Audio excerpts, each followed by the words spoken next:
So here's a question that probably crossed your mind at least once, maybe during a history class, maybe at a much later hour. When exactly did humans first decide to light up some cannabis and see what happened? Like, was there a specific moment, a specific person, some prehistoric guy who stumbled into a burning hemp field, breathed in a little too deeply, stared at his hands for 20 minutes, and accidentally invented spirituality? The answer, as it turns out, is complicated, ancient, and genuinely fascinating. And it stretches back so far into human history that by the time we're done here, you're going to look at your ancient ancestors in a completely different light. Let's go. First, let's get one thing straight. Cannabis is not some modern discovery. It is not a product of the 1960s counterculture, not something invented in California, and definitely not something your generation discovered. Cannabis, the plant, the genus, the whole botanical situation has been on this planet for millions of years. It evolved long before humans did, and when humans finally showed up, the plant was already here, waiting, as if it knew. The cannabis plant is believed to have originated somewhere in Central Asia, most likely in the region around the Tibetan Plateau, which sits at a staggering altitude and has a climate that, apparently, is excellent for producing psychoactive plants. Modern genetic studies support this. A 2021 study published in the journal Science Advances analyzed the genomes of over 100 cannabis plants from around the world and traced the origin of cultivated cannabis back to East Asia, with the strongest signals pointing to somewhere in China or its immediate surroundings, roughly 12,000 years ago. 12,000 years. That puts the earliest human cultivation of cannabis right at the dawn of agriculture itself. We're talking about a time when humans were just figuring out that you could plant seeds on purpose and get food out of the ground, and apparently right alongside the wheat and the barley, someone was also planting cannabis, which raises the obvious question, why? Here's where it gets interesting, because the answer is not what most people assume. The earliest uses of cannabis were almost certainly not recreational. They were practical, industrial even. Cannabis is an extraordinarily useful plant in ways that have nothing to do with getting high. The fibers from the hemp variety of cannabis are among the strongest natural plant fibers in the world. They can be woven into rope, fabric, and nets. They're durable, resistant to rot, and crucially for early civilizations, they're everywhere. You can grow hemp in poor soil, in harsh climates, with minimal water. It's one of the easiest large fiber crops to cultivate. Archaeological evidence for hemp fiber use in China dates back at least 10,000 years. Pottery fragments from that era found in Taiwan bear impressions of hemp cord. Ancient Chinese texts describe hemp as one of the foundational crops of civilization, alongside rice, wheat, soybeans, and millet, the 5 sacred grains. Some texts call them, except it wasn't just grain. It was fiber. It was food. Hemp seeds are nutritious, rich in protein and fat. It was medicine. And yes, eventually, it was also something else. The seeds, the oil, the fiber, these came first. The psychoactive properties, those came later. Or at least our written acknowledgement of them came later. But here's the thing about burning plant material. If you're processing hemp, if you're burning the leaves and stalks to clear fields or as part of ritual fires, you're going to inhale some smoke. And cannabis smoke, even from agricultural varieties, contains at least some THC. Some of those early farmers almost certainly got at least a mild buzz without ever intending to. And somebody at some point noticed, and then probably told a friend, now let's talk about the earliest solid evidence of humans using cannabis, specifically for its psychoactive effects, because this is where things get genuinely wild. In 2019, a team of researchers published a study in the journal Science Advances. Yes, the same journal, and no, that's not a coincidence. Cannabis research has had a good run in that publication, describing chemical analysis of wooden braziers found in a 2,500-year-old burial site in the Pamir Mountains of western China, near the Jirzhankal Cemetery. These braziers, basically ancient incense burners, contained residue. And when the scientists analyzed that residue using a technique called gas chromatography mass spectrometry, they found something unmistakable: THC. Specifically, they found the chemical signature of cannabis that had been burned, and the THC content was significantly higher than what you'd find in wild cannabis plants, which means whoever was using these braziers wasn't just burning any old hemp they found growing by the road. They had specifically sourced,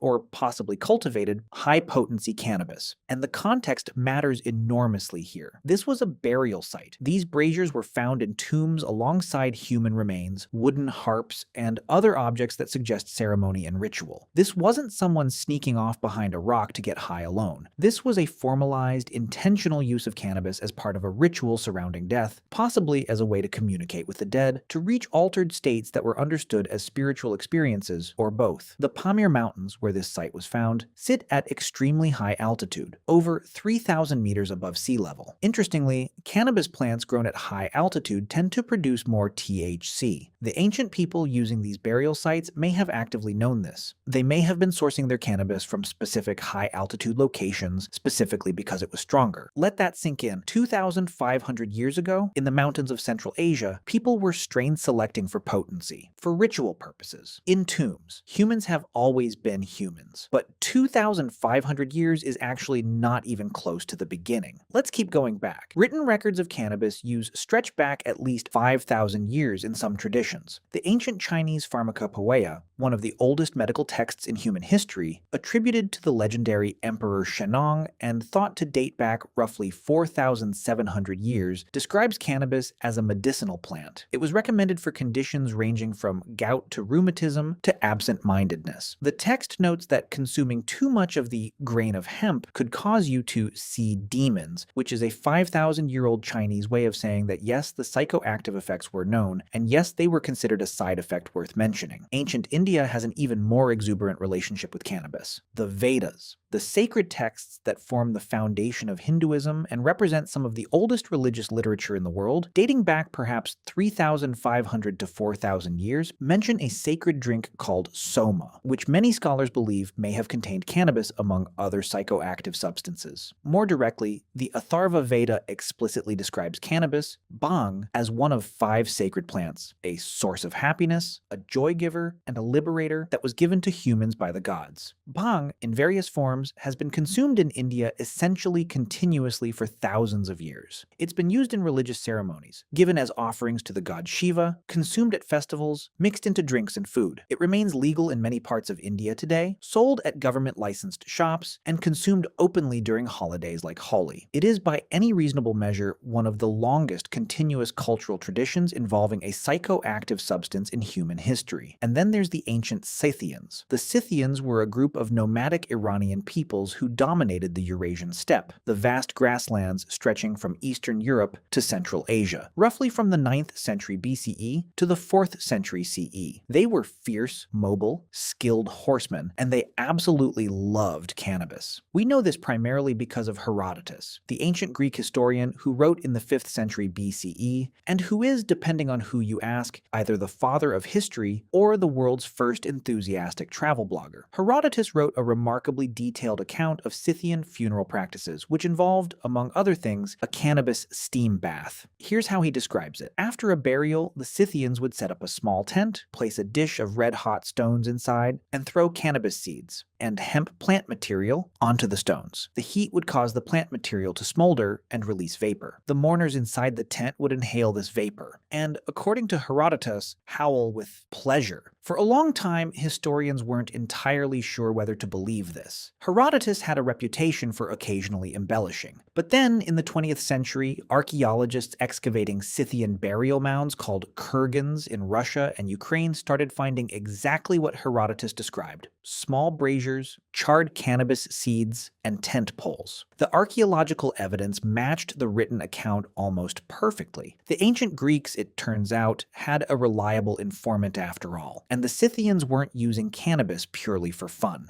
Like most ancient cultures, their use was embedded in ritual and ceremony. The steam tent after a funeral was a purification ritual, a way of cleansing grief, honoring the dead, and transitioning from mourning back to life. The howling with pleasure was presumably a feature, not a bug. Now here's a question worth sitting with. Why does cannabis keep appearing in ritual and religious contexts across cultures that had no contact with each other? Ancient China, ancient India, the nomadic peoples of the Eurasian steppe. Later, we'll find cannabis in ancient Egyptian tombs. Cannabis pollen has been detected on the mummy of Ramesses II. We'll find it in ancient Zoroastrian texts from Persia. We'll find references to something suspiciously cannabis-like in ancient Assyrian texts that describe burning a plant for spiritual purposes. We'll find archaeological evidence of cannabis use in ancient burials in Israel dating back 2,700 years. All of these cultures, separated by geography, language, religion, and time, all of them independently discovered cannabis, and all of them, almost without exception, initially framed that discovery in spiritual or ritual terms. This is not a coincidence. This is something fundamental about the human experience of psychoactive substances, and perhaps something fundamental about cannabis specifically. The experience of being high, the altered perception, the sense of connection, the loosening of the normal boundaries of the self, the heightened sensory awareness,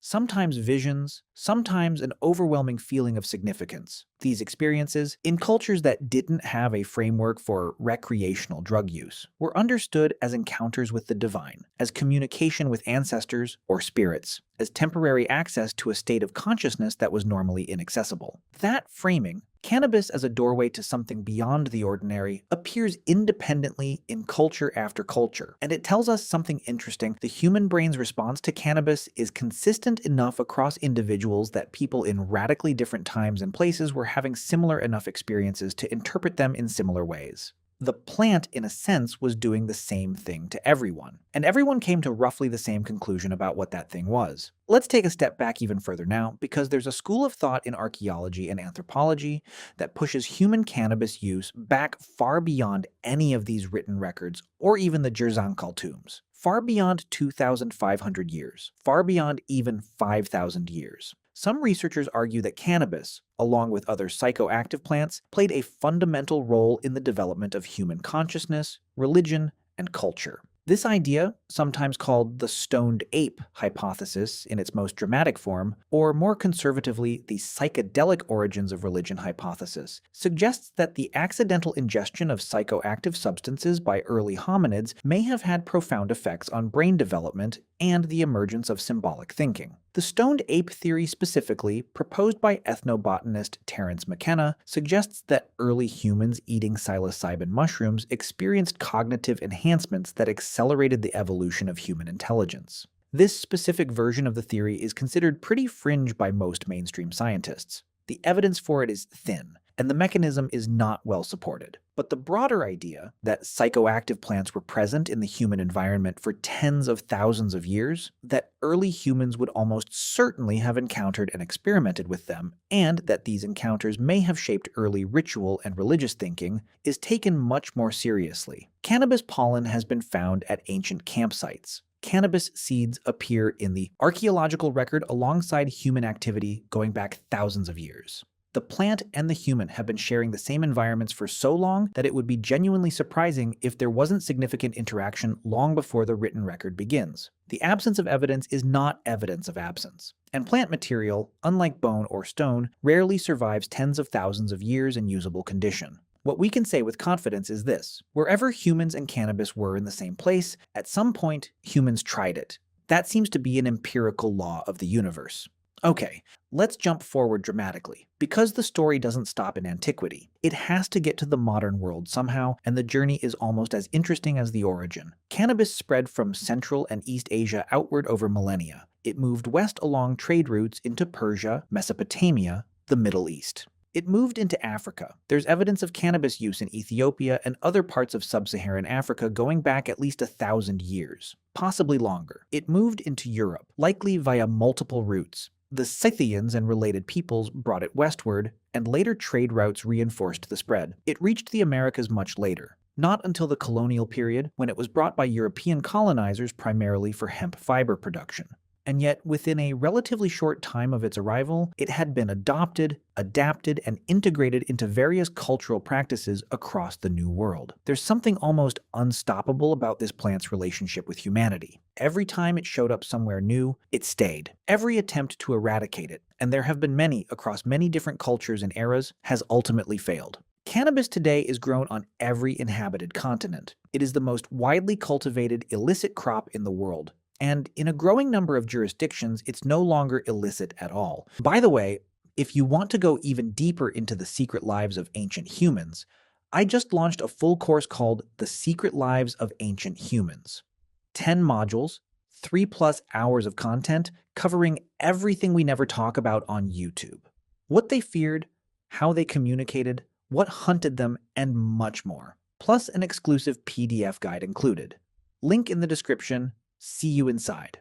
Which brings us, inevitably, to the 20th century. The modern prohibition of cannabis is, in the long sweep of history, an extraordinarily recent phenomenon, and its origins are not particularly scientific. In the United States, cannabis was legal and widely used medicinally throughout the 19th century. It appeared in numerous pharmaceutical preparations. It was sold in pharmacies. There was no significant movement to restrict it. Then, in the early 20th century, a combination of factors, anti-immigrant sentiment, racial politics, sensationalist journalism, and some remarkably effective lobbying, produced the Marijuana Tax Act of 1937, which effectively criminalized cannabis at the federal level. The word marijuana itself was a deliberate choice. It was the Mexican-Spanish term for the plant, and using it helped associate cannabis with Mexican immigrants at a time when that association was politically useful for those pushing for prohibition. The scientific and medical communities largely opposed this prohibition at the time. The American Medical Association testified against the 1937 Act. Their objections were ignored. From there, prohibition spread globally, largely through American influence and later through the 1961 United Nations Single Convention on Narcotic Drugs, which classified cannabis alongside heroin and cocaine as a Schedule I substance.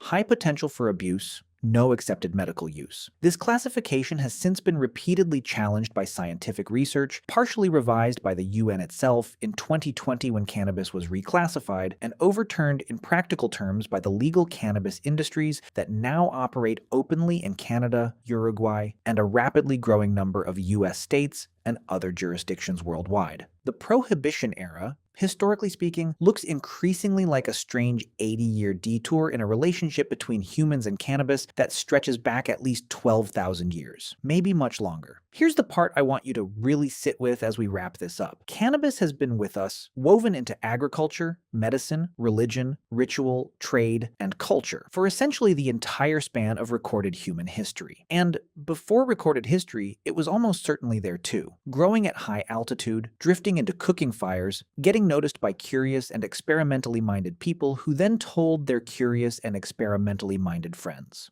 The desire to alter consciousness, to step outside the ordinary limits of perception and experience something different, something larger, something beyond the everyday, appears to be a fundamental human drive. Anthropologists have found evidence of ritual use of psychoactive substances in virtually every culture they've ever studied. There is no culture on record that did not, in some form, seek out mind-altering experiences. Some used plants, some used rhythmic drumming and dance, some used fasting or meditation or extreme physical exertion, some used all of the above. Cannabis was one of the most widespread tools humans found for that purpose, and unlike some psychoactive substances, it was relatively forgiving, powerful enough to produce meaningful altered states, but not so overwhelming or toxic that it typically killed people who used it. It was growable almost anywhere. It was useful for dozens of other purposes besides the psychoactive ones. It was, in practical terms, an almost ideal candidate for deep cultural integration. And so it integrated.